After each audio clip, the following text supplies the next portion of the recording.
اول مره اطلب منكم انه فيديو يطلع اكسبلور. ليه؟ لانه انا بجد عايزه المفهوم بتاع الفيديو ده يصل لاكتر طبقات في المجتمع، لانه ده مفهوم مجتمعي بحت انا عايزاه يتغير.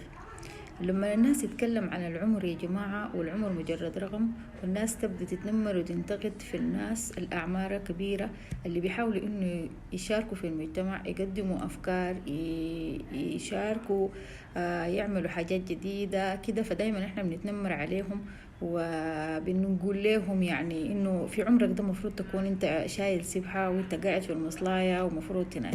أي زول مفروض يكون شايل سبحة وقاعد في المصلاية. أي زول سواء كان 10 20 30 لحد 100 مفروض يكون شايل سبحة وقاعد في المصلاية، مفروض يقدم لآخرته زي ما بقدم في دنيته. الحاجة دي يا جماعة ما مربوطة لنا إلا إنه الزول يصل عمر 40 أو 50. تمام؟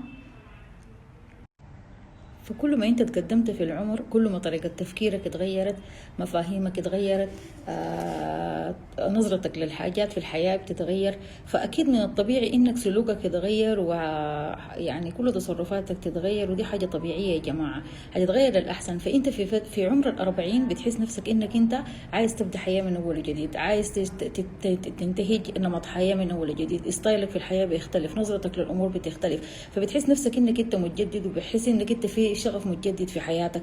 عشان كده يا جماعة دائما الناس بتنتقد الناس اللي بيخشوا في سن 40 وسلوكياتهم بتبدأ تتغير وكده. فبيهم بيفتكروا انه لا، في العمر ده المفروض انت لا، المفروض تتجه لرب العالمين وكده. رب العالمين ده انت في اي زمن انت مطالب انك انت تتجه له وتعبده.